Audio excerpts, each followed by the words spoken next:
para estar un pouco máis visibles, para estar un pouco máis visibles.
Así que vou dicir só dúas cousiñas antes de que Moncho e Hugo nos falen do significado de Cánticas da Terra. Alguén pode imaginar unha Galiza sen a súa paisaxe, sen a súa lingua, sen as rías? Pois dificilmente sería posible, non? Pois tamén non se pode imaginar unha Galiza sen a súa música tradicional. E nesa labor de reconhecemento da música tradicional, de divulgar, recoller e estallar, o coro Cánticas da Terra, que é un coro bastante novo, porque só ten 100 anos, fixo hai un ano o seu primeiro centenario, ten unha responsabilidade central. Grazas ao coro Cánticas da Terra e a outros que naceron na súa época, como Toxos e Froles, a Coral de Ruada, hoxe en día dispomos dunha grande cantidade de melodías tradicionais, de gaitas cantadas, que sen o labor destes coros, en particular de Cánticas da Terra, posiblemente non se coñecería.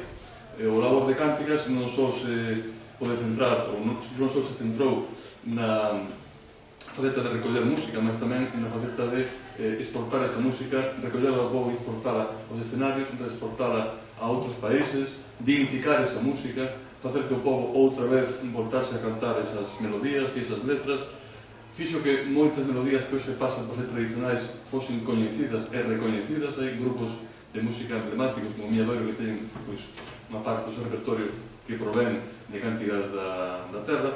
Entón, no que é o país no xeral e no que é a comarca da Coruña en particular, o coro ten unha laureada historia de traballo a favor da música, da lingua tamén, porque a lingua tamén é música e a música tamén é lingua, non? A favor da cultura, da música e da lingua propia deste país. Entón, despois desta presentación musical e desta miña así atrapallada, vou ceder xa a palabra a dúas persoas que coñecen o coro moi ben, porque ele é o presidente, Hugo, e Moncho, pois, é o arquiveiro. Entón, ninguén, agora mesmo, quizás mellor que eles, para nos falar do que significa pois, o coro Cánticas da Terra, do que vai significar en próximos tempos o coro, e tamén da súa historia e da súa implicación coa cidade e coa comarca e co país en xeral. Entón, Hugo e Moncho, Sentamos, pois. sentade aí, obrigado pola peza. Obrigado. Esperamos que vostedes outras despois, polo menos. E entón, pois nada, deixo vos xa con Moncho e con Hugo. Eu ia por aí, mas non. É que sei, non? Non fico aquí de público, dous apoio moral de aquí. Bueno, boa tarde. E gracias por vir. Eu pensei que iba a ser máis un quiz pro cu, pero xa que te ibas a falar, xa sabedes que tampouco é que seja moi complicado para min.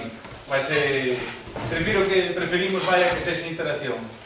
O que pensamos, Hugo máis eu, é que eu simplemente vos falo un pouco do decorrer destes 100 anos, e despois Hugo fala un pouco da situación actual, dos proxectos futuros que temos para manter isto, ¿no? Para manter este coro de 100 anos. Bueno, para o inicio tamén a Xosé Manuel pola presentación ben aqueira que fixeches, que penso que xa da pena. Bueno, o contexto no que nace Cántigas, fundamentalmente, está vencellado por unha banda a un rexurdimento culto do século XIX, no cal, a partir de mediados, especialmente do século XIX, tómase moita forza no concepto identitario do país, no cal se procuran proxectos para a música e tamén proxectos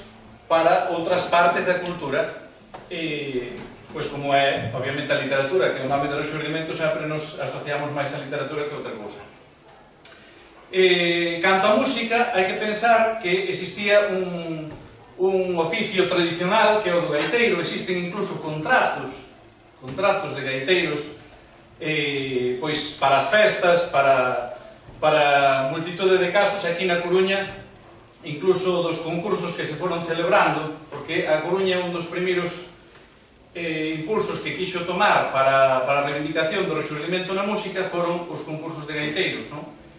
E a partir de aí pois empezaron a establecerse, a reivindicar a gaita, a subir ao escenario, cousa que antes pois un pouco decir a xente do universo culto que dicen, mira, a música popular tamén é importante e hai que colocar aí.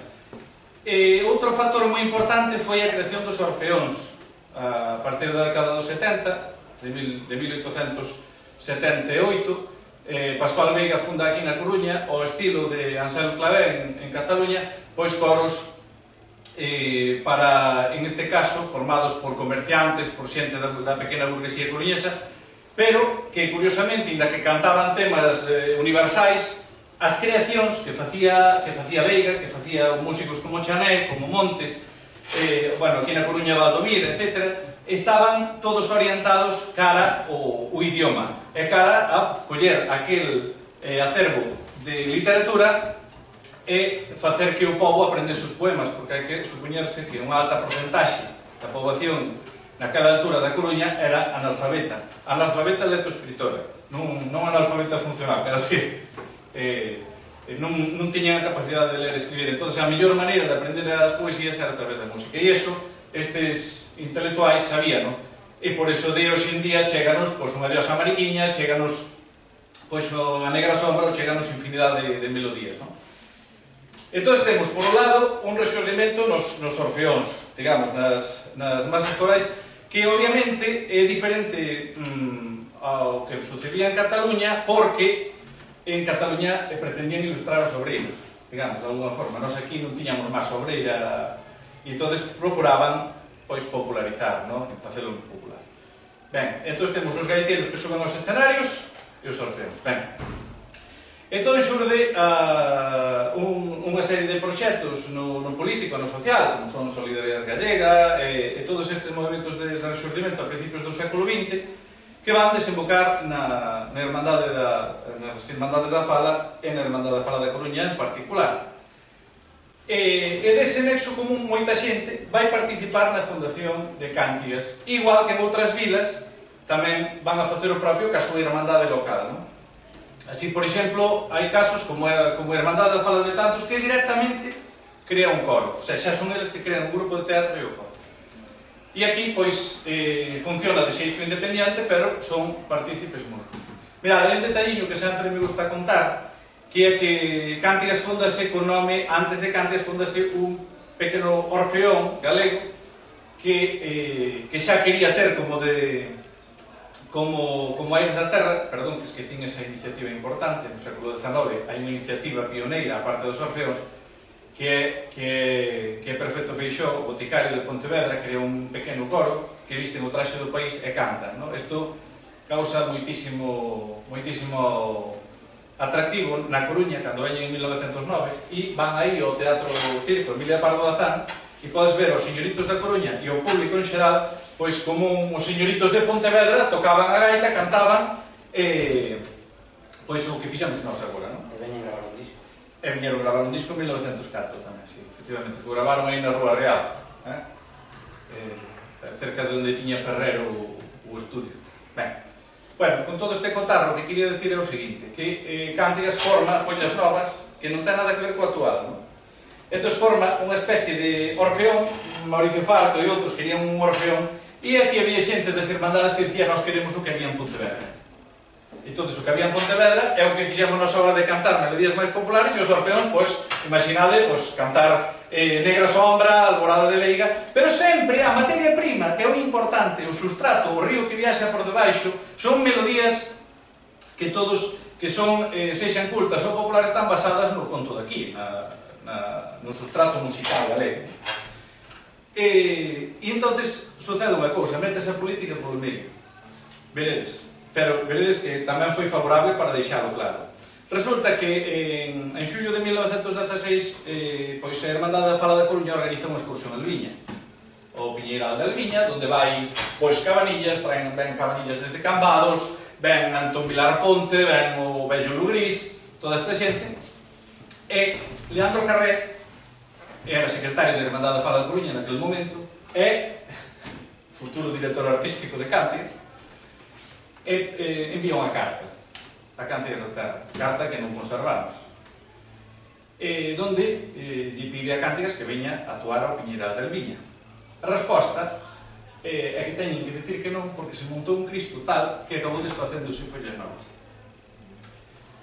Entón, houve xente que se marchou, outros que quedaron tal. Acabou indo un gaiteiro, que logo foi fundador do coro, Emiliano Moscoso. Ben, e entón, fúndase, volvese a intentar un segundo intento, xa en Panadeiras, no número 9 de Panadeiras, e fundan Cántigas da Terra. E xa fan o duplo formato, que é o que vai a chegar hasta hoxe, que é o formato de dicir, vamos a vestir o traxe do país, vamos a cantar foliadas, vamos a recoller o modelo de Aires da Terra, pero, polo medio, imos intentar meter algunha polifonía desta, porque non hai por que deixala de lado, non? Pensade que naquele momento esa polifonía xa estaba facendo el eco na Coruña, que foi o único que quedou dos orfeóns de Beira. Bueno, isto é o inicio, non buscaron torturar, pero era para ter amueblada a cabeza. Cántigas desde o principio fixo música, fixo teatro, fixo poesía, moi importante tamén o aspecto poético, de reivindicación de ler poesías. Volvemos ao mismo, se se leen, se se cantan, se se fai, a xente acaba quedando con elas. E presentaron un modelo, pois eso, de espectáculo integral, non? Con a dirección de Mauricio Farto e na gaita Manuel Fernández Amor, nada máis ni nada menos que dous músicos de brillante talla, todos de unha solfa brillante, os coñecementos de armonía moi respetuosos, todo isto coa música do país, que non é fácil porque e principalmente unha cousa que quería decir para non estenderme, Fernández Amor sabía tocar moitos instrumentos, o saxofón, tocaba clarinete, tocaba bandurria, tocaba corda moitísima. En cambio, para Cántigas, elixiron a gaita e non meteron outros instrumentos. É curioso, non? Versus o fenómeno que sucede hoxe en día de incorporar os 40.000, convertir todo en en orquestinas e charangas. E Manuel Fernández Mor tiña eso, e despois tiña a dirección de bandas de música. Entón separaba os dous mundos. E a veces os dous mundos xuntábanse e colaboraban. En fin, quero decir con isto que había conciencia. Describir ahora a historia de Cántiga sería bastante tedioso e aburrido para vos. Así que simplemente vou citar uns feitos importantes, de acordo? Mirade, para que nos situemos, por exemplo, no ano 17 hai un feito moi importante que Cántigas non tiña estandarte, e entón resulta que viñeron a Coruña, organizábase, Ángel del Castillo organizaba, como cronista oficial da Coruña, organizaba unhas exposicións de arte galega, na que estaban cita, pois, os principais pintores, Soutomaior, Seijo Rubio, Llorens, Sobrino, etc. E entonces un ano veu, tiña moita relación con Cataluña, as Irmandades, xusto agora que este Cristo aí fora, veu de Barcelona Francesc Cambó, que era daquela líder da Liga Regionalista. E oiu Cántigas, convidáronos a comer nun chaleca aí na pasaxe, e vino unha exposición e Cántigas actuou. Fixado, remataban así as festas da Coruña, que é moi diferente. As festas da Coruña, a final de agosto, iniciabas unha exposición de artistas galegos que duraba todo o mes de setembro. Entendedes? Entón, que ganamos e que perdimos, non? A veces, pensade que hai toda a festa, todas as orquestas, pero, olha, unha exposición de pintura imaginada ahora dos principais pintores que hai ahora hoxe en día en Galicia, sería unha cousa ben bonita, non? Que vexen os turistas e que todo ben. Entón, ben, o señor Cambó ve a Cántiga se lle gusta moito e dixo, bueno, se ustedes son capaces de vir a Barcelona, nos lle regalamos un estandarte, porque vexo que non teño. E entón, xuntanse 5 pintores, principalmente comandados por Manuel Abelenda, e deciden pintar cadros para sufragar os gastos da viaxe a Cántigas da Terra para cuidar del estandarte. Entón, pintan diferentes cadros. E ademais hai detalles moi bonitos, como que nesa época van a visitar a Soutomaior, ao Pazo. Esses 5 pintores son Soutomaior, Abelenda, Llorens, Concheiro, Jesús Concheiro e Ramón Núñez, que non ten nada que ver co Ramón Núñez do Brasil. Entón van a visitar a Soutomaior, etc. Entón ali ven, hai cousas moi bonitas de que ven cando está pintando a nena do Juan Amarelo e todos eses cadros de Soutomaior famoso, pois ali lle cantan a Soutomaior no Pazo de Mende, Vila Santar, non é? Exactamente, pois ali.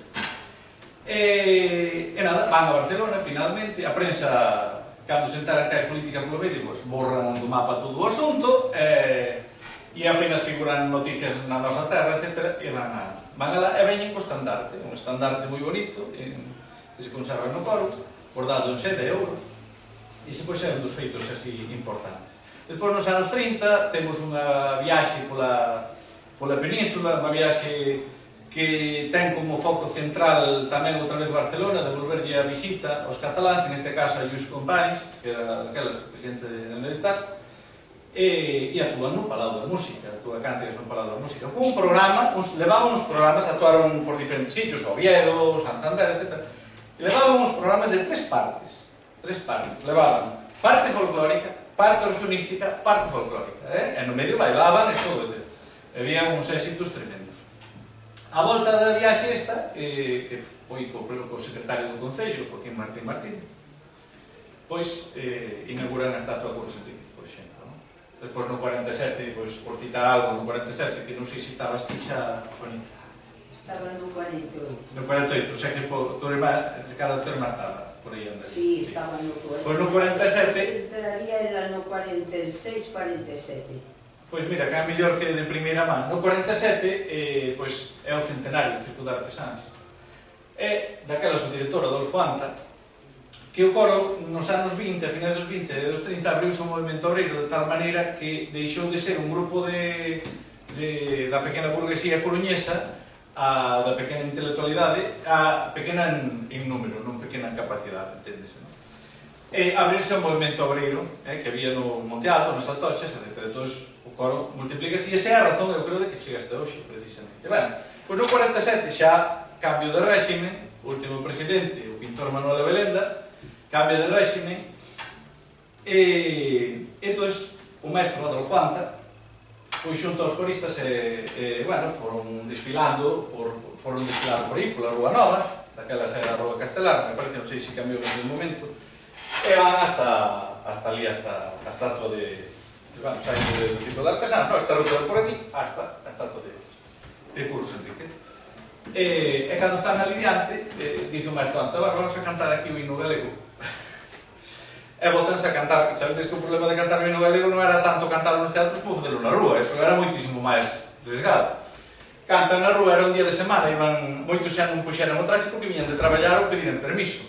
Cámbianse, tal, cantan o himno e dixen, venga, cada un polo seu lado e aquí non pasou nada. Eses pequenos feitos que parece que non teñen conciencia e si a teñen.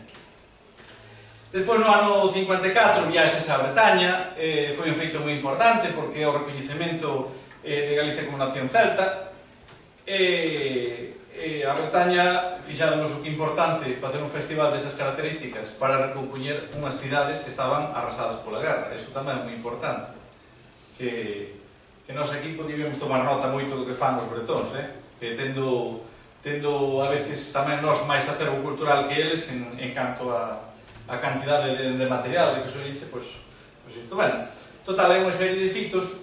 Grábanse moitos discos nos anos 50, unha serie de singles, grábanse en Madrid, e despois, pois nos anos 60, 70, é a época das viaxes, bueno, pois viaxes bastante, tanto a Europa, a Francia xa o Festival de Lorient, que despois foi o Festival de Lorient, foron os primeiros en ir ao festival, e pois hai bastantes viaxes, en concreto Sudamérica nos anos 80, etc.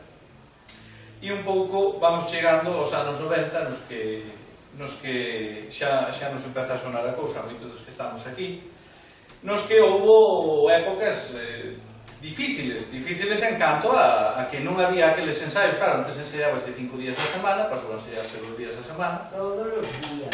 Vale, pois 5 días a semana. Non sei se era sábado ou domingo tamén, Juanita, non creo. Vale, pois a cada 5 días antes non. Aí actuabas. Entonces, foron momentos tamén de baixón, claro. E, bueno, despois no 2010 volves a Lorient, despois de moitísimo tempo, a recuperas un pouco ese contal. Bueno, na época máis recente, xa non me paro moito nela.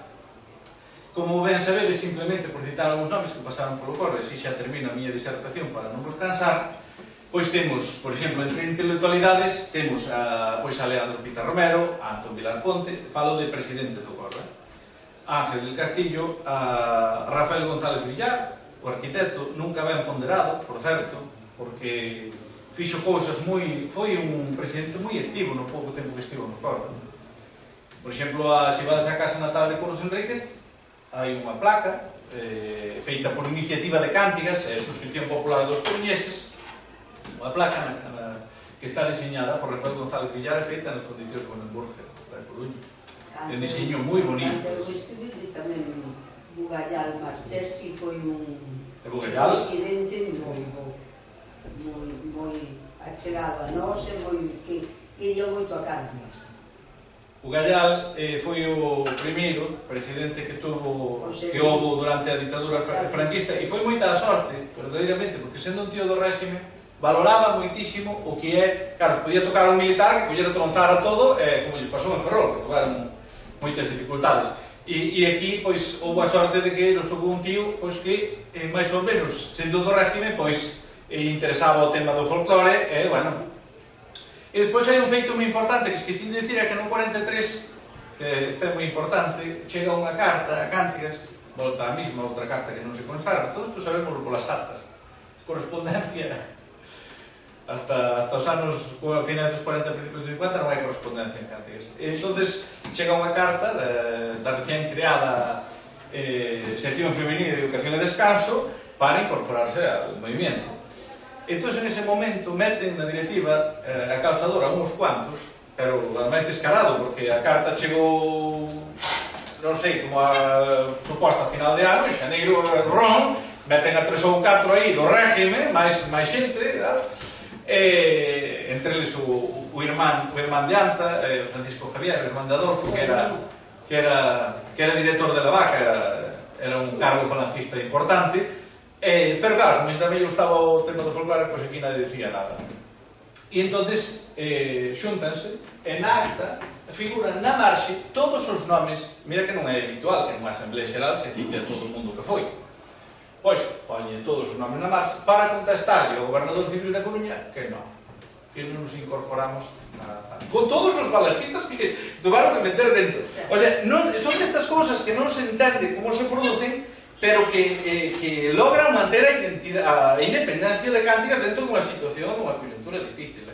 Bueno, pois seguindo con persoeiros, eu penso que a parte de Abelenda, a parte deste que citei, hai que citar tamén aos directores artísticos importantes como Leandro Carré, e como tamén un esquecido Xosé Iglesias Roura, quen foi gracias a él tamén que a nosa terra puido consolidarse, non? Porque aí tiña no cantón tiña o seu irmán Pablo pois un sitio ben importante para poder editar a nosa terra e as oficinas, non? Digamos, e por iso causou os señoritos tanta molestia que estuvera a nosa terra aí no cantón, non podía estar alá, esas cousas que temos que lograr ainda. E en época máis recente, bueno, pues citar os directores un pouco, pois a parte de Mauricio Farto, despois Fernando Zamor, Adolfo Anta, o coro obreiro, Adolfo Anta e Desociando Conceptos, despois veu Faustino del Río, e despois Ramón González Enríquez. En dúas épocas estuvo Edilberto Suárez Pedreira, que era un fotógrafo que tiña unha tenda de fotografía, algúns son mellor conocidos, tiña unha tenda de fotografía aí cerca do Verdura, por aí na... Era fotógrafo. Exacto. Exacto. Julio Ortega, Luis Coello Buendía, é simpático porque naquela época, cando dirixía Luis Coello Buendía, tiña un subdirector que era Esteban Alonso Guisado, e entón formaban a parella Coello-Guisado. Era das anécdotas graciosas total. Despois volveu Edilberto, Xavier Fonte, e despois xa foi a Arancha Concheiro, a primeira muller directora que tuvo Cántigas da Terra. Esperemos que volvamos a esa senda. E César Concheiro aí sentado, que é o noso director, que tamén, por suposto, tedes potestade de intervir. Ben, e pola miña banda penso que así xa vai chegando para facerse o marco e despois xa preguntado sobre que era. Gracias.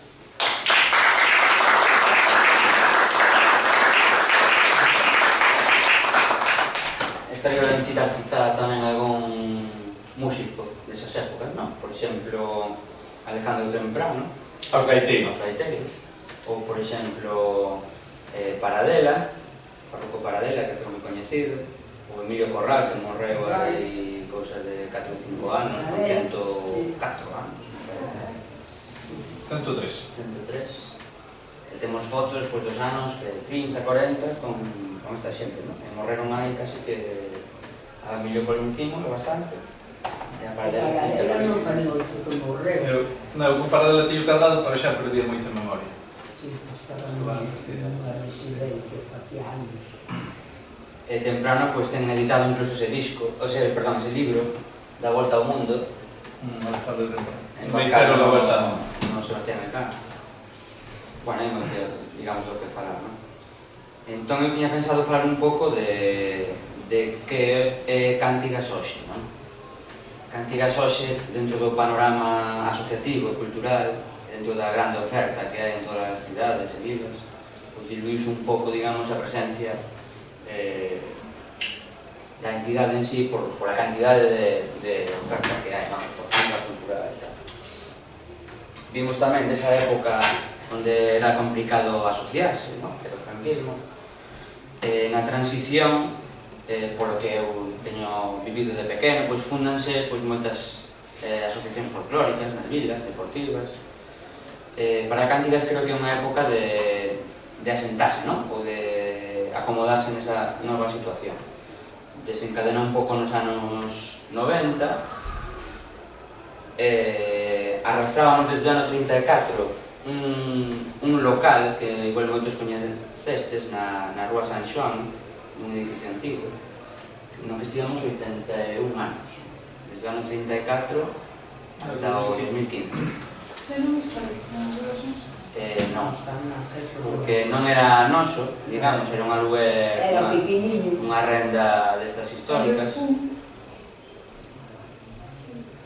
Ainda existía, pero se compraron un local. Ai, que maravilla. Fue un mes. Cante. Estaba na rúa Santa. Claro, era o que había. Pois ali ensaiábase coa porta aberta, antes de haber tanto tráfico, de pasar os autobuses, co gasoil, co ruido, ensaiábase coa porta aberta. Entón a veciñanza toda das atochas, pois tiña cantigas como da casa. Era como, bueno, era un orgullo, non? Depois foi ser co tráfico, con tanto coche, pois foi cerrando a porta, fomos entrando polo lado, o edificio foise deteriorando moito, deixou de haber xente vivindo encima, empezou a caer auga, cousas así. Sí, pero non me... Houve que, coa lei esta de Arrendamento histórico, creo que foi no 12 acababa, bueno, deronnos como unhas prórrogas, porque tamén lles interesaba aos propietarios actuais que aquilo non estivera abandonado, pero houve que irse finalmente. Choveu moito un ano, había goteiras e tal, e a presidencia anterior, Xosé Carlos Ponte, Geranio, que foi anterior, tiveron a... Geranio, tiveron... Foi a Lorien. Sí, xa foi no 50. Claro, cando era en... Foi... No outro... Cando ainda non era Lorien. Non, cando era Lorien, sí que foi. Sí, sí, claro. Non sei cando. Fomos a Lorien... Non sei cantas veces. Cando... Nestas entrevistas do programa Galada, tío que entrevistan, por exemplo, a Mato, ao gaiteiro Mato tamén de Montealto, que morreu aí meses. Dicía, non, nos íbamos todos os anos, casi. Era o primeiro caso. Tiñan que pedir no traballo, permisos, bueno, era... cando se entrevista a toda esta xente maior, recordan con moito cariño, non, todo isto. Entón, esta xente da directiva anterior, da presidencia anterior, tiveron a genial idea de invertir ou arriscar un pouco, hai cousa de 15 anos, adquirindo en propiedade un local, cousa que nunca Cántigas tivo. Non é un local ideal, pero é moito millor, infinitamente millor que non ter nada. Gracias a iso, é un salvavidas que temos, e que acabamos de pagar dentro de 2 meses, podemos dizer que é totalmente noso. Pois estivemos, pois, desde que nos fomos de San Xoán no 2015, incluso desde antes xa, empezamos a combinar 2 locais para ter un pouco a logística de poder facer ensaios a mesma hora, non? En horas que a xente pode facer cousas. Tiñamos esos 2 locais, que era unha grande axuda. Despois deixamos de telo, porque xa non se podía estar ali. Entón estamos na Rúa Ángel Rebollo, número 55. Vale, esta etapa última do coro. Aí combinamos o que o coro, como sempre, desde 1916, un formato igual, con moi leves variacións, e temos outro espazo que se chama as Escolas da Terra, que é onde nenos e adultos poden entrar en contacto na música, no folclore, nas actividades que facemos, sin ter o compromiso, digamos, que require máis o coro de actuar ou de unha formalidade, non, máis alta. Coa idea de combinar o coro e as escolas, este ano, por exemplo, apostamos un pequeno local que está moito máis visible que o noso soto, porque o local noso é un soto que non está, digamos, visible ao peatón. Entón este ano, en Ramón del Cuello, que está subindo pola Cruz Vermella, pola da esquerda, hai unha esquiniña, estamos la acondicionando, xa semana que ven estará máis a vista. Vamos a usar este ano como un pouco de escaparate, vale? Para visibilizarnos un pouco no barrio e na cidade, e que se vexa a xente, pois, as actividades de gaita, de zanfona. Actualmente somos a única entidade que se llevamos na comarca que temos zanfona como actividade, que é un instrumento moi noso, bueno, dentro do que é a zanfona europea, pero que foi tivo moito arraigo, e levamos xa un par de anos e cada ano vai máis xente interesada, entón é unha actividade moi importante. Queremos recuperar o baile é unha actividade, por exemplo, difícil sempre, porque normalmente hai xente nova que pode bailar, a xente nova é que está máis ocupada cos estudos, co traballo, sempre igual ven unha remesa de amigos, eso tira de outros, faz un grupo, despois volven a ir, volvemos a estar un pouco baixos. Son ciclos. Son ciclos, sobre todo no baile notase moito. O resto do que cánticas e as escolas é máis estable. O baile sempre ten, nas épocas, que sempre por lo que nos conta a xente que estivo antes. Di, vale, Juanita. E te digo que cando estive aí éramos 9 parellas de baile. 9. E non faltaba nadie. E se ensaiaba sempre o baile, o final. Cando fomos a Coimbra, estivemos hasta 1 da mañá antes do día anterior, hasta 1 da mañá ensaiando o baile. Era un trenzado dun oito precioso, pero había parellas para levar. Eu recordo que cando estive había de todo, era un baile, era gaita, era... Sí, non, a cuestión... Hubo sempre. Había na vitrina unha zanfona xa. Sí, temos 2 zanfonas que non Ainda deixamos. tedes. Non falamos do patrimonio do corpo, non falamos. A que tiñamos nos na vitrina, Sigue estando. ainda está. As dúas. Son zanfonas históricas. Son zanfonas históricas para o patrimonio galego. Unha é de Perpetuo Feixóo, que é o boticario pontevedrés do que falamos, do século XIX, principio do XX, e outra é do crego Saturnino Cuíñas, que fixo por Bergantiños moitas recollas xunto con Adolfo Anta. Sí, o cura Cuíñas o con Nocinero. Entón temos esas 2 zanfonas como 2 xoias. Iba a veranear Adolfo Anta con toda a familia no verán alá, a casa dele. O que non entendo moi ben é porque tanto local foi podendo haber unha mellor que abarque todo. Un local só. Claro, pero o local en propiedade é un sótano. Agora teñen un local, un sótano grande. Claro, é un sótano. Comprado. Pero o sótano... Dixeron que había... Pero alquilamos, non? Claro, nós temos unha... Se pensamos en parte de hipoteca, parte del... Claro.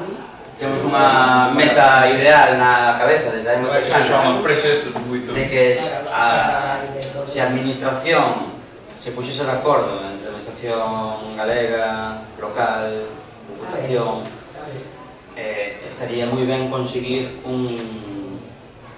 unha sede digna e definitiva para o que é un patrimonio de todos. É o que explicamos. Nós estamos agora, estamos cantando agora, estamos explicando estas cosas agora, pero non somos...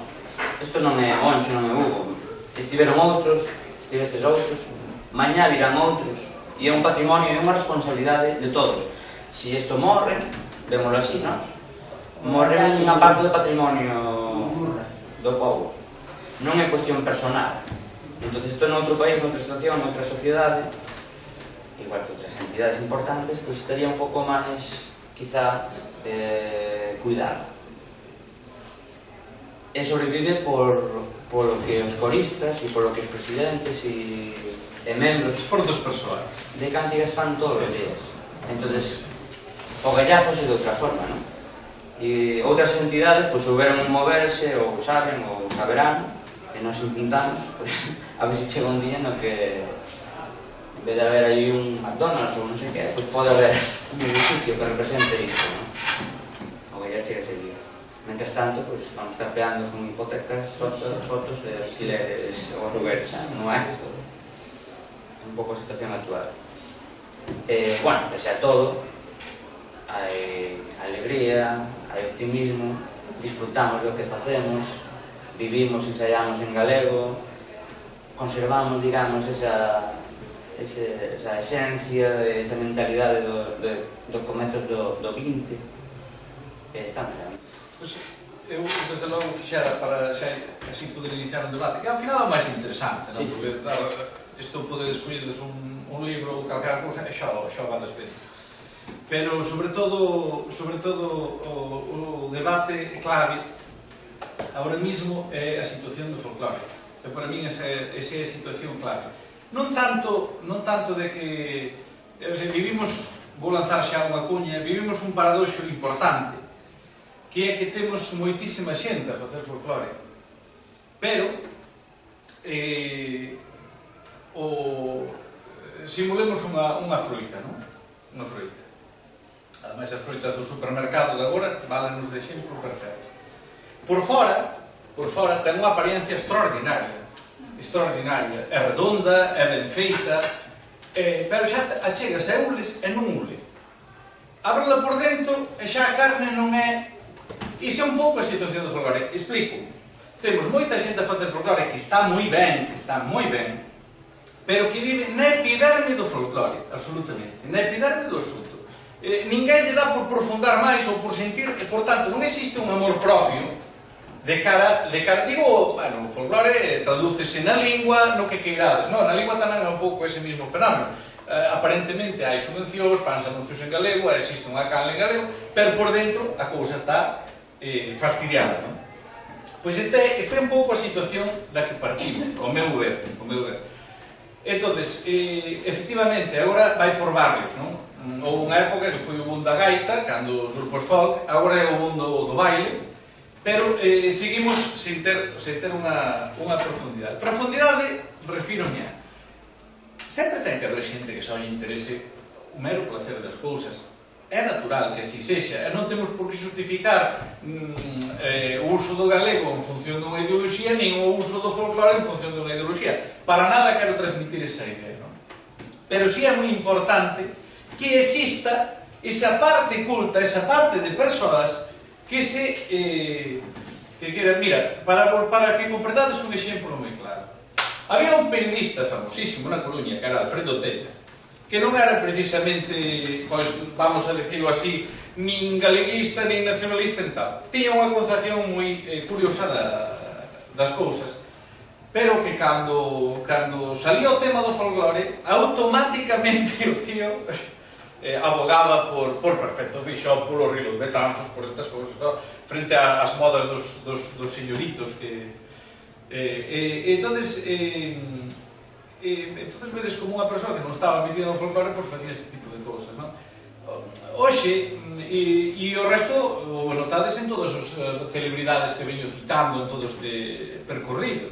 É dicir, non temos agora a unha personalidade do mundo da cultura que diga, oi, eu estou en isto, sexa o que sexa, non? É dicir, a cultura temos que facer nós, estamos nesa outra etapa na que hai que tamén é bom, non? Que se democratice ou se sociabilice, supero. E entón, temos moita xente ahora mesmo a facer baile, a facer folclore. E mirade, un exemplo clarísimo da epiderme na que vivimos pasou este día coa Romaría de Santa Margarida. E quero dicir isto, xa que teño un foro para expresar a miña opinión. Organizouse a nivel municipal toda unha campaña en favor da Romaría de Santa Margarida. Fixaron un vídeo, só por xulgar o vídeo, porque me chama a atención, pero é reflexo de como estamos. Fixaron un vídeo no cal non aparece a Romaría. O día propio da Romaría non existe no vídeo. É dicir, só existen os concertos, os obradoiros, tudo o que se fixo vista, que está fantástico, entendes? Pero o fin último, que é o que dá título ao asunto, entonces é como que non nos metimos dentro da laranxa, nos quedamos fora de tirarme da laranxa, porque non entramos. Aquí é, oi, a ir a comer ali o día da romería, e iso tamén é parte a difundir. Entendedes a onde vou? Bueno, podo poñer tropezantes mil exemplos, pero este é un recente. Entón, a ver se así podemos iniciar o debate. Dalle, Bonita. Antes era unha verdadeira romería galega, Santa Margarita. Viña xente de todas partes cas comidas. O único coro que actuaba era Cántigas da Terra, que para iso puxera un tablado enorme, e todos os anos era Cántigas. E despois Cántigas desapareceu da romería. Desde que se cambiaron os alcaldes, cando van cambiando, ahora xa non é romería, ahora xa é música de este, outro orquesta, outro grupo folk, outro grupo que sei eu, que agora non hai romería agora, a facedes vos. Bueno, non sei máis xente, A facedes vos Podemos moita xente. que vades e facedes unha verdadeira romería galega. Vos, perdón, a vosa conta. E ti tamén, que ves? Non, este ano como choveu tanto, Bueno, non mira, pude... pero eres de bota, eres de bota. Pero non vos, con tanta auga, non vos pego todo... Creo. Entón, temos un Non nos problema... acordábamos moito da casa de vos, pero non pudemos ir. Como chove... Pois temos un problema de estar. Bueno, esa é unha das cousas que quería comentar. E outra das formulacións que hai que poñer encima da mesa a nivel do folclore é tamén, digamos que existe unha oferta moi ampla, non? Moi ampla, ou aparentemente ampla, dentro do folclore, na cual nós, claro, viaxamos, eu sempre o digo, e o di, non son o único que cita este exemplo, o do río subterráneo. Nós teremos dende o 19, e dende antes, seguro, mas é un río cultural identitario de forza que se reflexa en épocas no Resurdimento, máis tarde tal, en época franquista, cando eses señores se xuntaron para decirlle que non, tal, pois tamén é unha especie de río, non? Entón este río chega hasta nós, claro, o río vaise debilitando, vamos dicilo así, por fenómeno da malentendida globalización e todo isto. Entón, chegamos até hoxe. Como o río xa está débil, non? É subterráneo, claro, cando queremos ir cos paus estes buscar a auga, non sabes como facía, claro, o sinal xa é moi débil para encontrar a auga. Tamén temos un problema, claro, volvemos onde está na epidermis, non detectamos o río, e entonces a veces pues, encontramos pozos de barrena noutro sitio e cosas polo estilo. O que vou é a que aparentemente temos unha oferta moi variada de folclore, non tanto. Houve dous reduccionismos fundamentais. Un, que non se trata dun produto ou de facer, falo produto, parece, entendedme, un modelo integrador da cultura galega, é dicir, vamos a vivir en galego as 24 horas e en todas as facetas da cultura. É dicir, sexa a música, sexa o teatro, e se podemos incorporar o audiovisual hoxe en día, cante a faría, ou que sexa, o folclore ten que facer iso, non? E hai pequenos proxectos que nós vemos que intentan iso, é certo, están os espectáculos, non? Como os que fixo Xacaranai e outras agrupacións, por suposto, moi interesantes, mas volvo a unha cousa. Entonces, temos que usar todos os medios para lograr iso. Non basta só a música e seleccionar o folclore como unha cousa aí, na cual podemos cantar o malalá e o canto da meseta ao lado e os dous que a mesma importancia. Non é que o canto da meseta non teña importancia, ten a parroca tilla, claro, naturalmente. Entón, quero dicir, ou unha tonada de moda, falo, non? Que ora é fácil oírlles aos gaiteiros tocar. É dicir, como tocaba Menganito de tal, a de los ojos verdes, pues nós tamén nos facemos e o poñemos encima dun escenario. Bueno, este tipo de cousas. Entón, e xa termino. Está, o sea, o asunto... Non nos cansas. Non, que non quero marear. Entón, está o asunto do modelo integral, e despois está outro paradoxo que non é menor, que... A ver como explico. Vamos a ver. Cando se fai unha cousa, herdase unha tradición, non? E a veces, ahora mesmo está herdando só unha tradición recentísima, e illada de todo o que supoña galeguidade. Reparade ben niso, é dicir, baseámonos nunha señora está moi ben iso, enténdeme, non?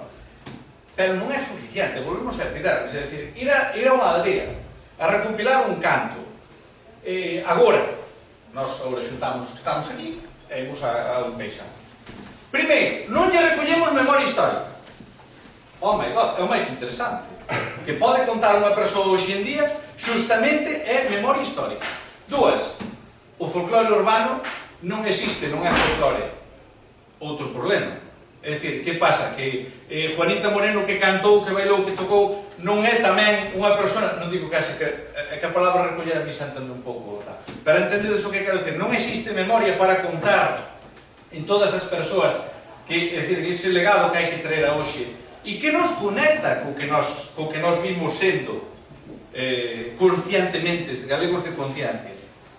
Entonces vedes por onde vou. Entonces, collese a xeración anterior, collese uns casos illados, fabas contadas, temos unha árbore chea de froito e estamos dedicando a coller aquelas froitas, volvo ao mismo, que ten unha apariencia moi bonita por fora para que non salgan por dentro. Eu penso que iso é outra reflexión importante, non? É dicir, obviar as xeracións anteriores, é dicir, se unha persona morta xa non é folclore. É dicir, só é folclore das persoas que temos vivas. Sabes o que digo? É dicir, porque é así, o repertorio que se está montando hoxe en día, xa non moes as agrupacións folclóricas tocar unha peza de Pardela ou do Farroco de Montrove ou de... Non, iso xa é... ese folclore xa morreu. Por iso non se recupera a zanfona e andamos buscando o sacho ou andamos buscando o platillo como platillos. Por qué? Porque nos anos 50 había unha xente que conviviu cas bandas de música e puxeron platillos, entonces adoptamos o... É dicir, perdemos, eu creo que a brúxula de caralla, en ese sentido. Entonces aí xa temos o debate iniciado. Ahora falai vos.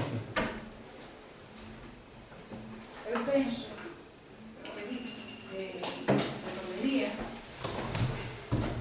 sería moi interesante volver a romería de antes, que aí mismo se pode poner pues, frutos de verdad da terra.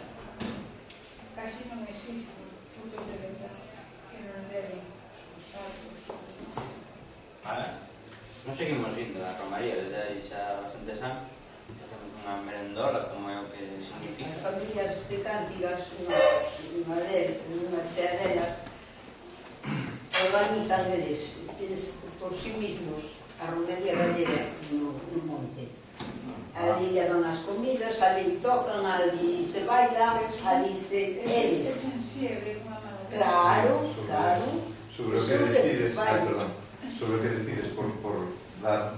Porque eles queren seguir ca tradición. Porque completes... Sí, claro. Hai unha cousa que a min sempre me chama a atención, que Cánticos da Terra é depositaria dun arquivo de partituras que non hai outro cancioneiro, vamos decir, desa época maior, que é dun arquivo tamén de, por exemplo, de como se chama, de material de teatro, tal. Pero, por exemplo, as partituras é como, imaginadevos que hai unha asociación cultural que é depositaria da obra de Rosalía de Castro.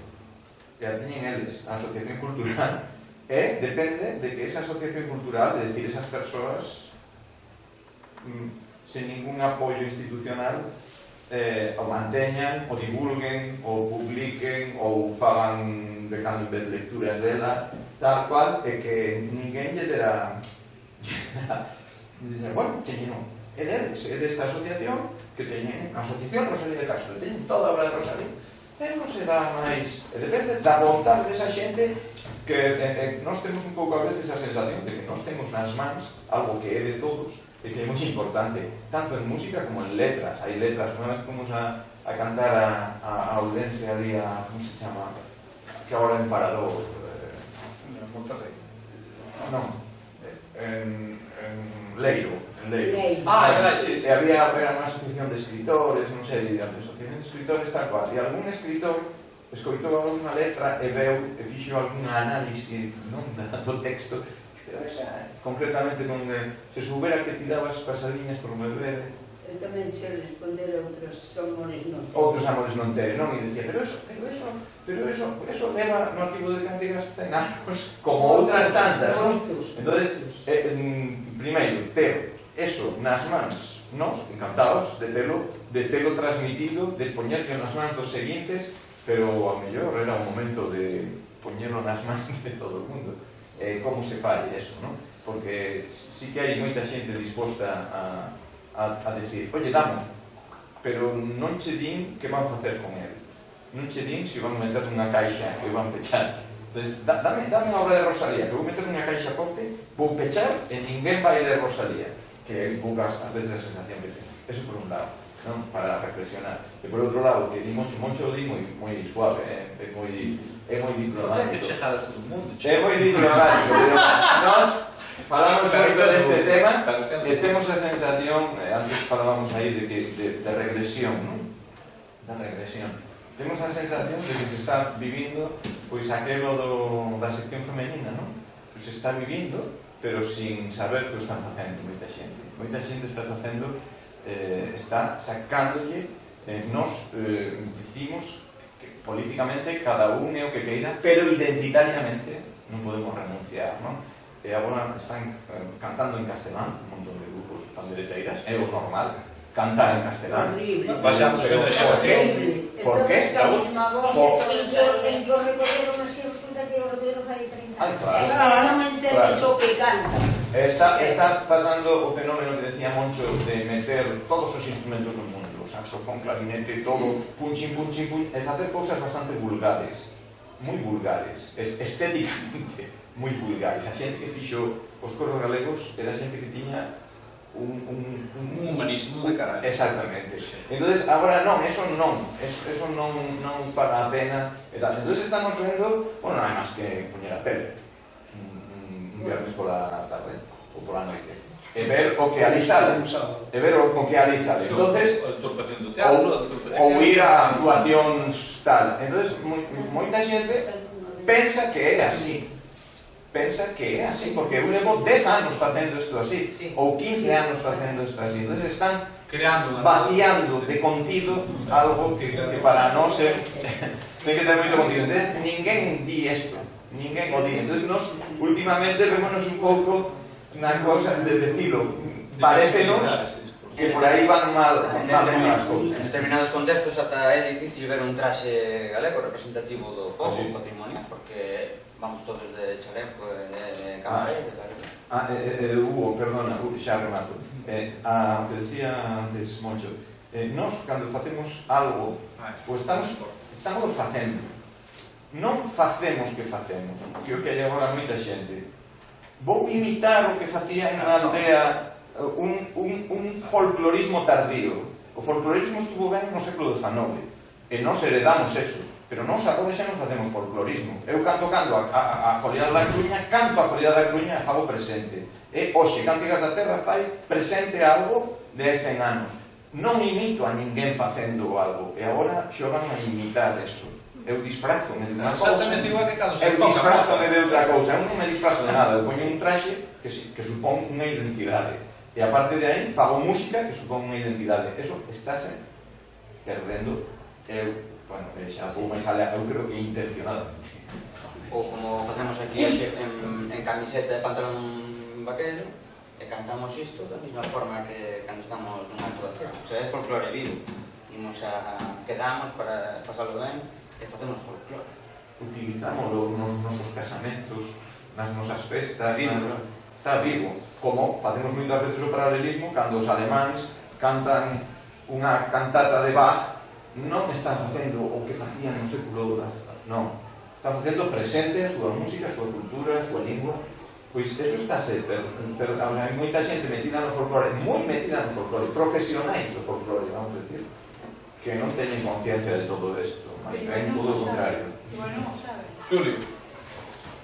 Bueno, con respecto ao que ti comentabas das institucións, eu estou plenamente convencido que as institucións, é un pouco duro que vou decir, pero as institucións se me refero aos que están mandando, non a outros grupos que hai por aí que non mandan.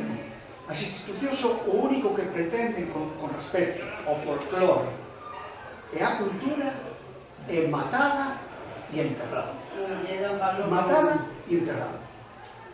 Porque falamos da televisión. É que sirve de catalizador para para esa matada. O programa do matada. Galloso, vindes que ves que só llegou a salir.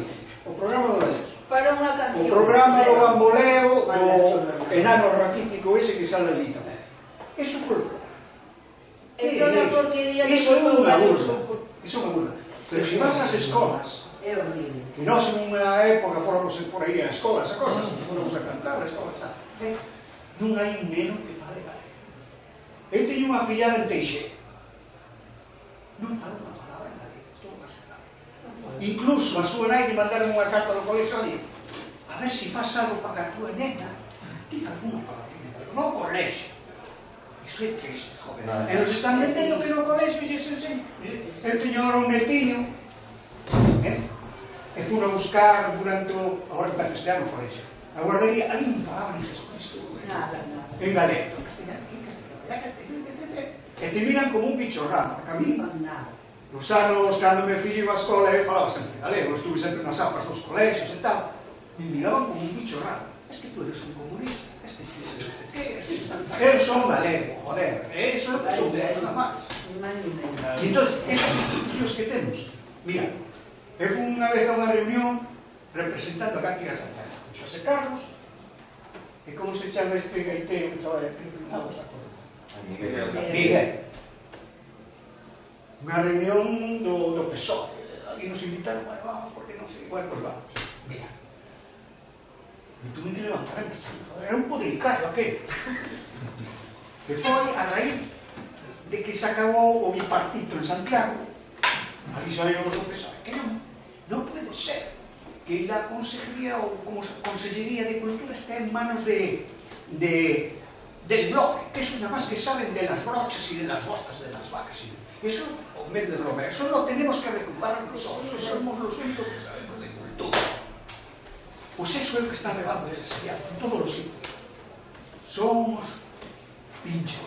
Como para potenciar as letras. Volvendo ao rego do folclore, eu quería dicir unha cosa, que o folclore, e, bueno, tomado como algo integral e integrador, pódese convertir nunha ferramenta asombrosa para a recuperación do idioma, pero boísima. Bueno, basta decir, a parte, por exemplo, outro día ali en Carballo a conferencia que dache tan interesante sobre o cancioneiro, non? Sobre o uso do galego, e Xosé Manuel deu falaxe do cancioneiro, pareceu-me sinalado dicilo, e realmente estamos dando unha ferramenta estupenda para aprender idioma, para fornecernos do idioma. En cambio, estamos traballando para que sirva de catalizador para sentarlo, para que, o sea, que vaya máis rápido o encargo. Entón, claro, o folclore parece que non xoga nada, e realmente está nunha posición realmente porque toca fibra. É algo que, sí, a ver, hai unha persona facendo rock and roll ou facendo bailas e tal, pero o río subterráneo, ainda hai algo de río subterráneo, ese río subterráneo toca fibra. E tanto podemos facer que o río subterráneo se converta nun pozo cara fora ou que aflore. Entendedes? É moi importante o folclore, o sea, témolo como unha tontería e non se lle presta atención desde o punto de vista culto. É dicir, falo, escritores, pintores, encima da mesa había que poñer isto, pero parece un tema menor. Naquele momento, cando se fundan as hermandades, había unha conciencia sobre isto. Por iso eu discuto moitas veces cando digo, as hermandades realmente, cando realmente foron importantes, foi a partir do 18, que é cando se constituyen políticamente. Todos eses 2 anos de facer excursións, de que a voz de Galicia dixera, el acto resultou moi emotivo e moi regional, que dixera a voz de Galicia, ali indo un señorito Selviña, e falando en galego. Iso é a monda. Entendes? É un catalizador hacia arriba, non un catalizador hacia abaixo. Pero que ten que ver iso, perdón? Dime. Que ten que ver iso con que che poda gustar o rock, o flamenco? Nada. Pode che gustar todo. Mira, estou estudando no conservatorio, toco as fugas de Bach, eu oio moitísimo, bueno, citoche de memoria toda a discografía de Coltrane, de Thelonious Monk, fíxate. Es que, además, depende das circunstancias de cada cual. Sí. No todo o mundo nace con la educación en Galicia, o sea, de galego. Precisamente. O bon desto é que porque claro, eu tamén me sinto galega, pero a ver, teño dificultad porque non me educaron en eso, sabes? Tamén a responsabilidade de nos chegar claro, todo isto. Pero el radicalismo, pienso yo, non é bueno. Non é, efectivamente. Hai que ser tolerante, porque las circunstancias de cada persona, ahora estoy hablando en castellano que me apaño. Perfecto, non hai problema. Pero que intento.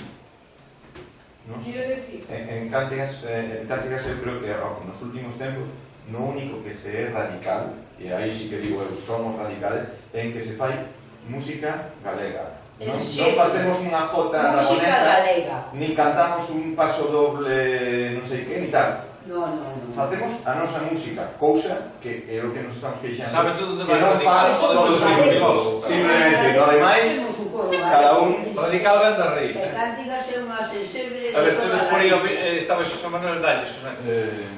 Antes de máis, grazas por vir desde aquí, parabéns pola exposición sobre o que significa Cántigas. Grazas a vos por convidar. Sobre o que vai significar no futuro, non? Eu me dicir por alusións indirectas que na Romaría de Santa Margarida comezou a chover porque había de tocar a Freda de Reducido e unha muñera de Cataluña de Paradero, de Casal, que comezaron a caer 5 primeiras aí e aí comezou xa a diluvir. Estaban Paradela chorando. Estaba Paradela chorando. Entón, por iso foi que comezou a chover. Mais, voltando aos temas que se falaban aquí, estou moito de acordo nese río subterráneo que confluimos moitas sensibilidades dispares, porque tamén ten que haber máis, o río ten que ir por aí baixo, ten que aflorar, ten que facerse un Niágara, ten que facerse unha Amazona, ten que facerse algo máis forte do que agora, que é como o río Monelos, que vai por debaixo da cidade. Sabemos que está aí, mas ten que facer ainda, ten que facerse máis. Estou totalmente de acordo coas cantigas en castelán, todo iso, porque xa ni coa sección femenina se cantaba en español. E comezan os eruditos do século XIX a recoller en galego porque hai a ameaza de que xa que se comenzaba de que cantar en español cando van os nosos inmigrantes a España traballar, voltan e traen estrofes en español. Comezan aí a compilar os textos diante do perigo, e ese día daquela. E hoxe en día, parece que a moda cantar en español, meter polo medio das estrofes galegas un verso en español, porque parece máis fino, e faría deturpar a meu ver, deturpar o idioma. Sobre o de Cántigas, o folclore, sobre o patrimonio que Cántigas representa, deberíades, o alguén debería escribir ou facer un estudo que vise ou que dese conta da interacción que hai entre o que Cántigas recolleu aquí no campo da leña ou en moitas partes do país e o que a xente canta hoxe en día, que interpreta... Sería por o mundo de moi chulo. Eu poño un exemplo moi famoso. Un celta que descubriu a gaita aí uns anos, compilou unha melodía, escutou a un mariñeiro en Pontedeu e aquilo era o Non Vai Máis. Iso era terrible, unha melodía antiga, que escutou un mariñeiro, unha lenda, un mariñeiro, será pescador, será...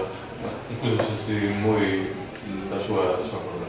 Ben, esa era unha foliada típica de Cántigas. Quizás o mariñeiro este puido escoitala nunha versión de Cántigas ou nunha grabación daquelas que fixeron nos 50 e 60 e puido memorizarlo. Entón, quizás é como se a música fose compilada do povo e voltase novamente ao povo e que asumir como propia. E outro exemplo que quería pôr neste, por iso decía que sería moi interesante estudar esa interacción, até que punto o Cántigas compilou, que é un arquivo impresionante, voltou ao povo e moitas das cancións que se cantan por aquí ou pola comarca ou por máis zonas do país puderon ser aprendidas, como tamén di Chiquín Lorenzo, que non foi cancioneiro, que foran apresas polos coros populares, que non eran típicas de liga baixa, que eran apresas polos coros populares ou pola radio, que comenzaba daquela tamén a ter un tipo de influencia. Entón, sería interesante primeiro facer ese tipo de estudo, ver esa interacción, porque digo que é moi profunda. Aí o río non era Monelos, o río ainda era o río Miño, ou era unha cousa parecida. E depois tamén outra cuestión que quería comentar, xa como cuestión xa persoal, é unha muñera que é o Carque de Quer, que cantaba sempre na miña casa como Carque de Quer, e xa compila de esteros nos anos 80, 70 do século XIX, en Evilla, ou Parabén, non sei, unha foliada unha muñera moi conhecida, que fai parte do repertorio de Cántigas, até onde eu sei, e tamén aparece, por exemplo, en día Pontevedra, e hai unhas noticias de que se cantaba xa en 1903 en Pontevedra, porque la compilou aí tamén San Pedro de Fogas. Entón, digo, non pasa nada, como é posible que unha muñera daqui chegase a... Entón, eu recordo, a miña avó cantaba esa muñera. Non sei se sería como o caso deste mariñeiro, do Celta que la recolleu, ou non. mi abuelo decía que era de toda a vida. Estamos falando de cantos en Coruña, estamos falando de tal. Entón, digo que esa interacción sería moi interesante. E outra cousa, xa concluo, que me parece tamén interesante que cada quen que toca xeneralidad pode ter moitos estilos, pode ter moitas técnicas, que pode tocar as gaitas e tal, pero exactamente hai un estilo típico aquí da comarca da Coruña que non é ni mellor ni peor que outros, é distinto. Que xa case non Que xa case non existe, non? Moito trino, moito batemento, noutras partes é máis picado, máis despechado, e iso, se non se promove, vai ser posiblemente corro risco de desaparecer. Por tamén outra cosa que Cántica fai, a meu ver, como alteridade, é que ese estilo, porque non é tan sincero, porque tendría o máis fácil é comunicar con a música, non fan traques e xa é máis valor. Entón, ese estilo, de máis valor, por lo menos é máis fácil de asimilar. Entón, ese estilo tamén habería que potenciar incluso da percusión, que Cántica se fai, non? Incluso da percusión, que se toca como técnica de batería, toda Galicia igual, é sin barbarie. Sí, lingüísticamente, musicalmente falando, ¿no? Como se fuera a sintaxis da música, ¿no? E, bueno, xa estamos asistindo á anteposición do pronome na música tradicional galega, para que me entendades, é o exemplo de como se executan os ritmos principais. Porque, claro, hai unha cousa moi importante que é o detalle, non? Se es fino, verá ponchos de fina trama, non? Decía Cafrún. Hai que fixarse, hai que poñer a lupa, claro. É que o que fai tanto é que o paradoxo que se dá, é dicir, é que nós levamos, quero dicir, a sociedade, o modelo que hai de folclore, eleva as cotas da máxima altura a unha paisana ou un paisano no tocar, no bailar ou no que sexa, pero isolaciona. É dicir, primeiro queda só iso. Entón, o caso máis claro é o uso da lata de pimentos ou estas cousas, non? Ese é un sitio en Galicia que fan eso por un determinado talento, eso xa é modelo paradigma para todo un país. Entón, isto. E, por exemplo, o da lupa refírome a expresións do tambor, non? Por exemplo, da percusión ou da gaita. A min chama moitísima atención. Agora rematei, por fin, se larguei todo xa o libro que vai para a imprenta sobre os gaiteiros da Coruña, da xeración de Farruco de Montrole, non? Hasta Emilio Corral, Paradela. Estamos aquí casi asistindo a un nacemento de Igreso, non? Non ver. Xa te diré que tiña na má cresta. Desta viaxe, desta aprendizaxe, saquei en conclusión dúas cousas. A primeira é iso, é a falta de lupa, non? Decíame Manuel Ambite, que é da saga de Enrique Ambite, dos gaiteiros da Coruña que aprenderon. O toque da percusión non fai, lendo música, non fai unhas técnicas elaboradísimas. É como do... A ver se con un exemplo gastronómico vadesme entender. É como do caldo, e tantas veces falamos o exemplo do caldo. Claro, o caldo perdeu o unto. Que como dicirche? Perdeu ese. Bueno, chámelle o que queiras. O unto, entendedes? O unto. Entón, agora, eso, sí, estamos elaborando uns platos que estamos poñendo a hostia, químicamente ten unhas propiedades estupendas que pertence, o caldo xa vai pertencer a dieta mediterránea por calorías. É estupendo, non? O sea, logramos científicamente unhos rollos estupendos, pero non leva unto, carallo. Entendes? Xa, que queda do caldo se non ten unto? Non ten o río subterráneo. A filosofía é importante. Por amosar un pouco de optimismo, non?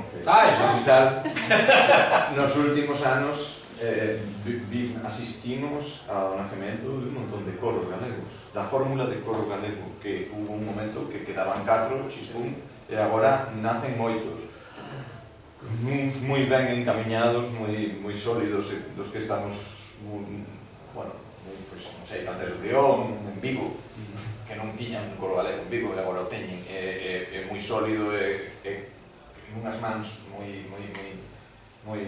ben levado.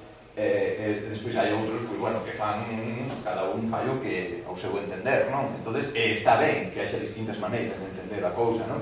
pero é un fenómeno novo. Despois hai un fenómeno tamén de certos grupos que sempre falamos tamén de, non sei, como se chaman? Melidaos. Por exemplo, Melidaos ou os de Carapaus, estes de Vigo, Carunchos. Estamos asistindo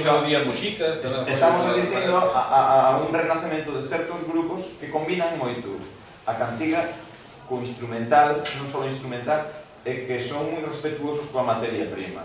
É dicir, non deturpan unha peza, non collen unha peza dun cuarteto de gaitas feito por ese cuarteto de gaitas e a tocan con 20.000 instrumentos estrambóticos ou tal, que son bastante, o sea, por ser optimistas, quero dicir, sí que hai unha liña de xente que se dá conta do que tal. Agora, de momento eu creo que é minoría.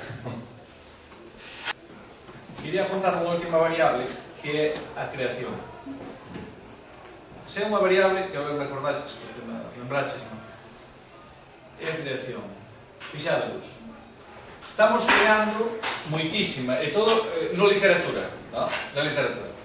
Hai que crear o estilo da literatura dirty norteamericana, dirty, como se pronuncia. Hai que crear o estilo das novas literaturas que está ben todo isto, no? Hai que romper, rachar con todo. E porque estamos condenando seguido a outras persoas que decidiron, pois que é como decidiron buscar a universalidade dentro das cousas locais, das cousas do próximo. Daquelas existían nas irmandades este debate, non é novo, non? Entre, pues, bueno, morea de casos. E é necesario que existe eso, pero sobre todo é necesario que non se proscriba o outro. Entendedes? Explico. Creamos unha obra pois hiperinnovadora con unha viaxe ao futuro, regresar no tempo, a non sei que canto, é un thriller estupendo que o lees é en galego, ten que verlo, natural.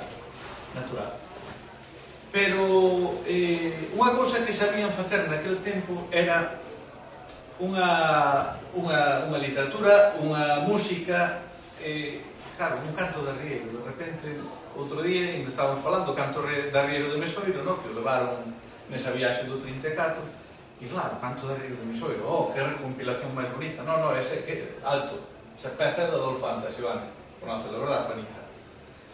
Esa peza é de un dos maestros do coro. Pero é un canto de arrieiro que se non che din, canto cho aquí, esa é a máxima dificultade de facer algo así, non? De como podemos simular tamén algo. Eso é unha maneira de crear arte.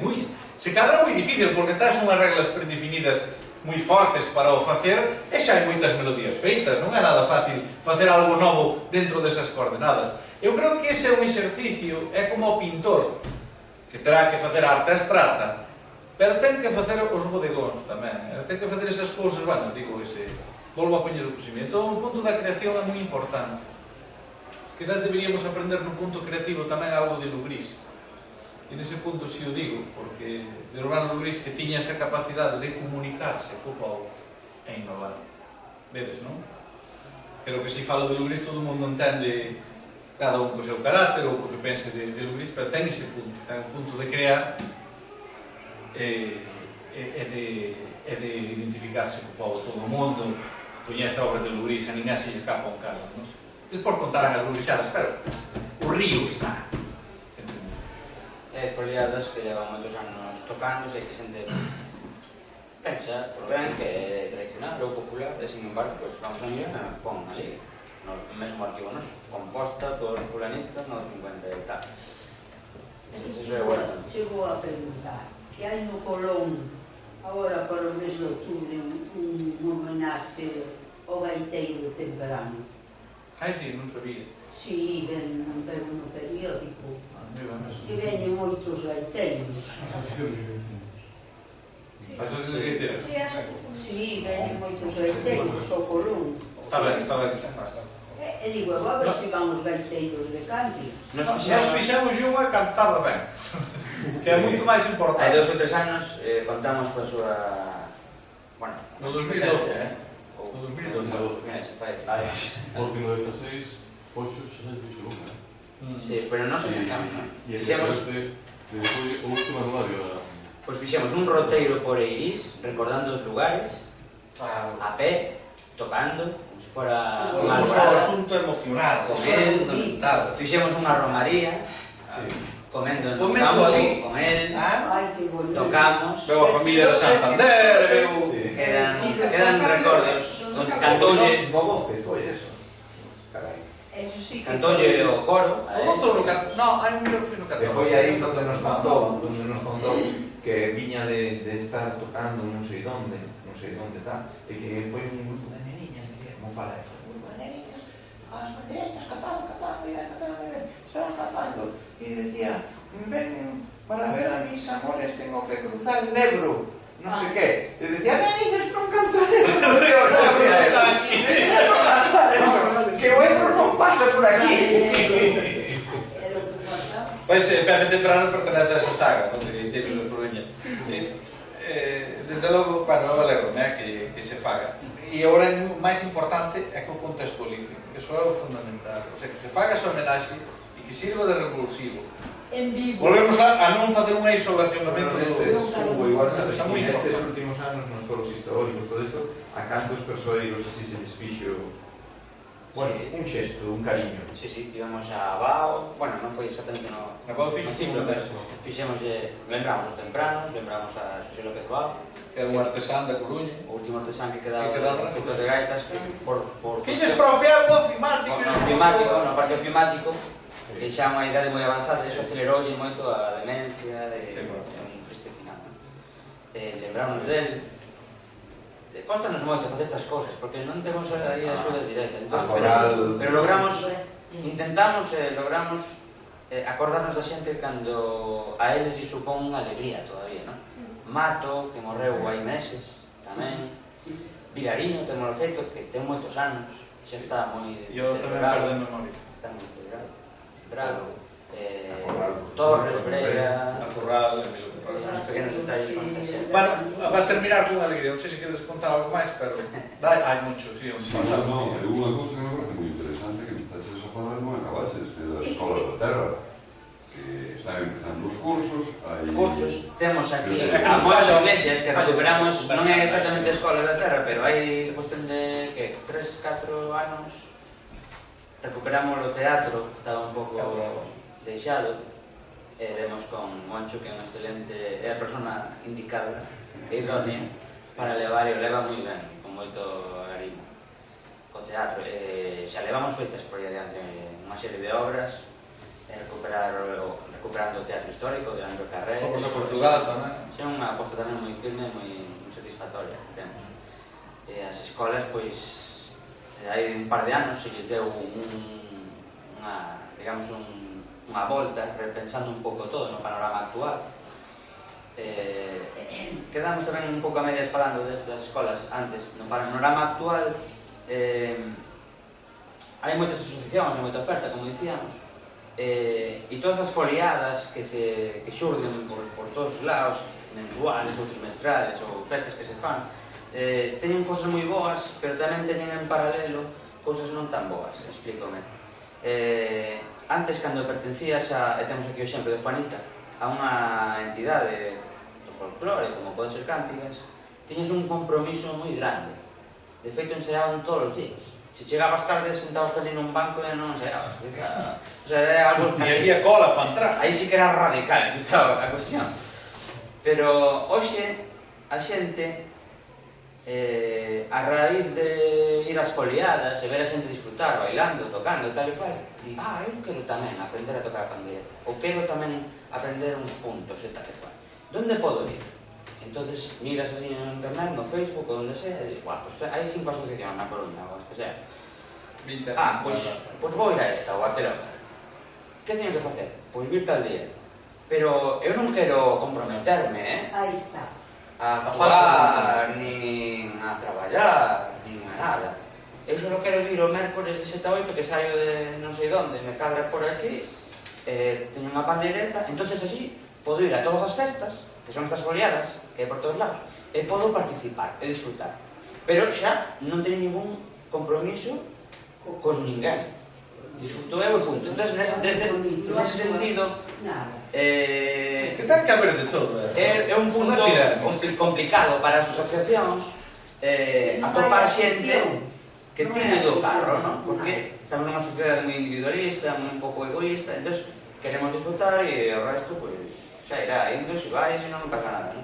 E sin moito cuidado tampouco da calidade. Claro. É dicir, agora mesmo todo vale, pasalo ben, xa está, facelo de a maneira solidaria, como é un divertimento, tampouco ten importancia. En unha festa destas igual non ves 20 bombos, porque o bombo é un instrumento pesado e costa levalo, pero unha pandeireta igual se que ves 20 pandeiretas. Entón, ainda que non se escoita o gaiteiro, que igual está levando a unha muñeira, entón, non sei, entón escoitanse 20 pandeiretas. Entón, non ten sentido. Oye, a raíz de eso tamén, últimamente nos venden os políticos, vendennos ás veces que para dignificar o folclore hai que leválo á rúa. E eu digo, o folclore xa é digno, non hai que dignificalo. Na rúa somos quen de actuar, pero eu o día que para dignificar un cuarteto de corda o poñan a tocar na cafetería Manhattan, aí na Plaza Pontevedra, e a xente está tomando tal, e iso sexa dignificar a música clásica, entenderei que dignificar o folclore é o mismo. O folclore se pode facer festa, claro que se pode facer festa, pero o folclore xa é digno, pero tamén o folclore se pode envolver cun lazo ben bonito, unhas flores ben bonitas, cun tal. Entonces, últimamente vendennos moito o favor de que para dignificar ides ir á rúa e non poñer o traxe do país, non poñer o traxe do país, que así estades máis cerca da xente. Eu estou cerca da xente co meu traxe. Está pasando, tristemente. Unha cousa é que hoxe actúen estes dous rapaces así vestidos con a nosa camiseta do centenario moi guapa, que tamén teñas que traído outra, pois moi ben, pero non ten por qué. Se hubieran salido tamén co traxe de Foucault tamén estaban igual de guapos, non sei. Bueno, eu o dixen xa varias veces. Nos 100 anos, co coro fora de calle, todo o mundo protestou. Ai, no. Pero era cando iban os antiguos coristas, era para non facer de menos a nadie. O coro debía de estar co traxe, todo o mundo do teatro mo dixo.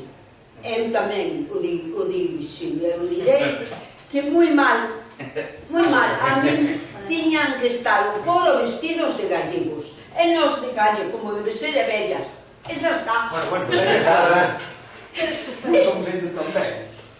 Pero mira, como decía meu pai, que aunque viejo, un viejo un brinco. Miramos o vídeo do ano 92, que xa hai 25 anos.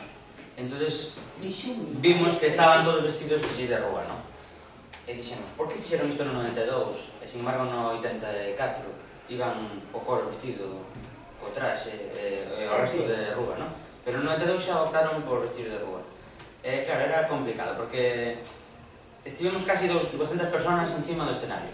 Había antigos coristas que querían vestirse co traxe. Non temos 200 traxes. Había xente que non podía. Con tal de que fora o coro, xa estaba. Xa, pero había moitas opinións distintas. Bueno, é clave. O coro é o coro, e as de calle, pois vamos a cantar ali un momento, e xa se acabou. Por terminar, digo, non sei se para non alargarnos máis, é clave que impliquemos, logremos implicar as é que non me gusta a palabra elite, ¿no? Pero digamos, as personalidades culturais do país neste legado.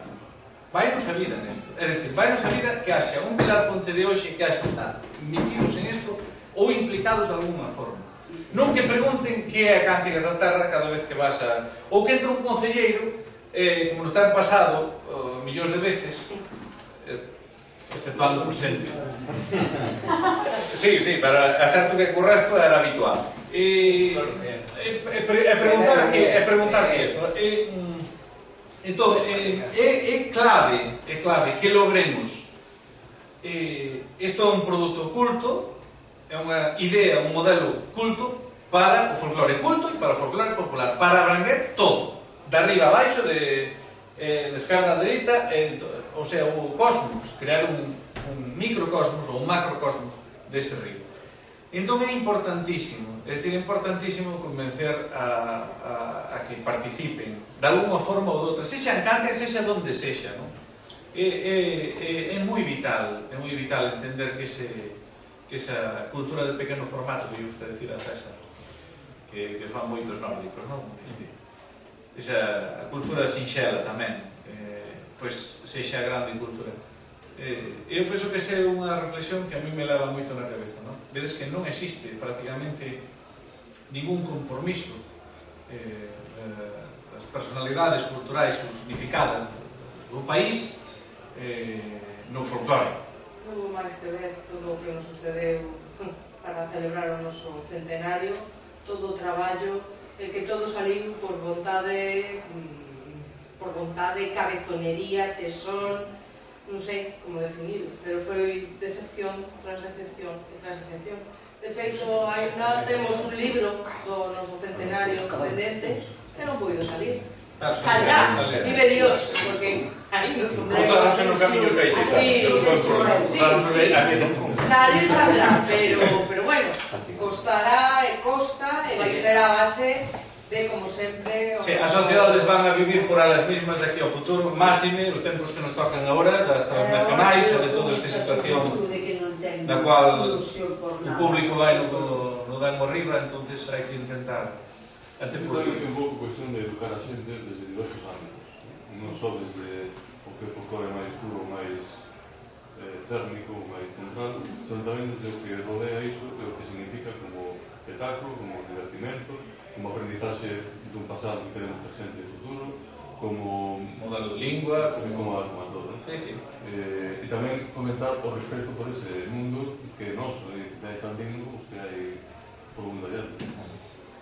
Senón, vai todo unido, o país que dicía antes, unha Galiza sin galego, unha Galiza sin Seporcio de Gloria, unha Galiza sin Arías, unha Galiza sin gaiteiros, sin cantar en galego, pois é outra cousa, non é o noso país, pode ser a parte de Lúa, ou a parte de Saturno, ou a parte de Meseta, non é o noso, que é o meu modo de ver as cousas. Pois cantamos unha a todos. Eu penso que para concluir esta actividade, que é mellor que comezara igual do acabada igual do comezou.